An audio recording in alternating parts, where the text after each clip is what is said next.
Hey guys, first of all, thank you so much for watching. Thank you for your questions. I really appreciate it. I really appreciate anyone that takes an interest in learning about mental illness and how they can better help themselves or other people that they know. So today I wanted to talk about, initially I was going to talk about kind of what happened in my fourth episode and what led up to that, but I want to skip ahead and talk about what pushed me to realize that I had no other option than taking medication. Because someone asked, what about taking medication? And I've been asked this question before. And of course, I was really hesitant to take medication for a long time because my first experience was so horrible. But a few years after I had my third episode, I spent 3 years going through a very dark depression. I wanted to kill myself every day. I had gone back to the job where I had completely gone psychotic in front of all my coworkers, and it was horrible going back. People either talked shit about me behind my back or just flat out ignored me. And so I was super, super depressed. And in order to go back to work, I had to get on medication. I had left under a Family Medical Leave Act. And in order to do that, you have to fill out paperwork by a doctor. And in order to go back, I had to have a doctor clear me and say that I'm taking medication and I'm managing my mental health.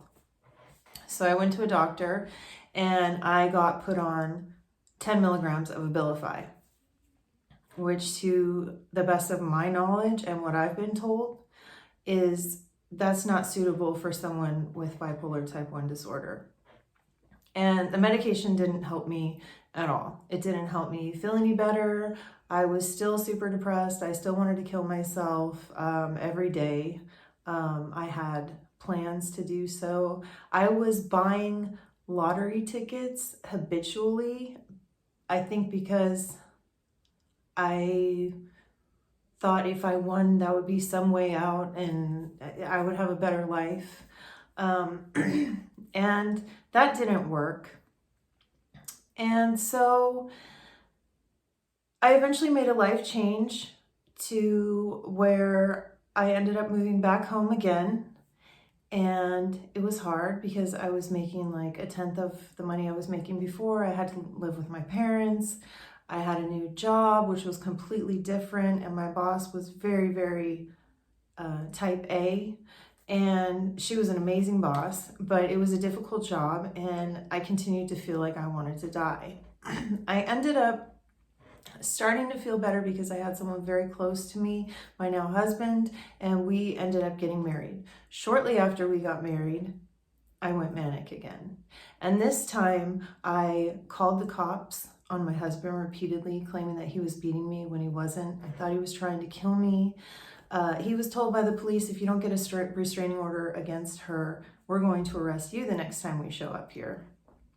So basically I couldn't go home because if I went back there, my husband had to get a restraining order against me because what else could he do? He was going to end up in jail. And so I ended up wandering the streets for a really long time. I actually ended up cashing out my entire retirement and blowing through all of it, sleeping in hotels and giving away my money and just doing things that didn't make sense. Eventually, one day I'm walking down the street and I'm in and out of consciousness. I would black out a lot. That's how I would lose a lot of my stuff. I would just be walking and basically fall asleep and sleepwalk and drop my things and then forget where I left it once I came back to. And so I'm walking and I was walking through a parking garage and I don't remember where I was going. I don't really remember what happened an hour before that or 10 minutes before that or 15 minutes before that. All I remember is feeling an enormous amount of pressure on my back, knock me over on my face, or knock me face down and drive over my body. So a car came and hit me from behind, knocked me down on the ground, and fully drove over me. And as if that couldn't have killed me, it got even worse. Some sort of adrenaline kicked in, and I woke up and I saw the woman sitting in her car. I don't know why she wasn't calling the cops or whatever, but I came to, adrenaline kicked in, and I ran over to her and I said, "You stupid fucking bitch, you get out of here, you take me to the hospital right now, you just ran over me with your car." And she's like, "Okay, get in the car." And she took me to the hospital. I don't even know where she dropped me off. I blacked out as soon as I was in the car. Apparently I had blood all over my face when I got there. And I made it impossible for the doctors to help me. I had 6 or 7 fractured ribs. I had a lacerated spleen. I had a pretty serious shoulder injury and a fracture in my arm. And when I was in the hospital, I was so delusional that I thought that the nurses and whatnot were just actors. They weren't really real nurses or doctors, and they were just telling me that I needed to do help, or that I needed help medically. I had a lacerated spleen and they wanted to do surgery, but I wouldn't allow them to do surgery. So they were just waiting, because at any moment my spleen could have erupted and I could have died. So this was while unmedicated. So having that have happened to me in the past, and it doesn't just stop there. Tomorrow I'll talk more about it. I ended up getting a felony. I ended up walking into someone's house. It just goes on and on, horrible things that I did or happened to me. But for me, in terms of taking medication, it was a necessity. And I feel like this is a really important topic, so I'm going to talk more about it tomorrow, but I've already talked a lot today.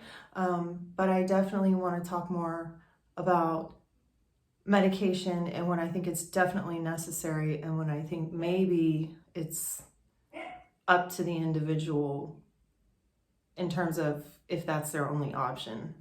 But anyway, thanks for watching, and hope you guys tune in tomorrow. Bye.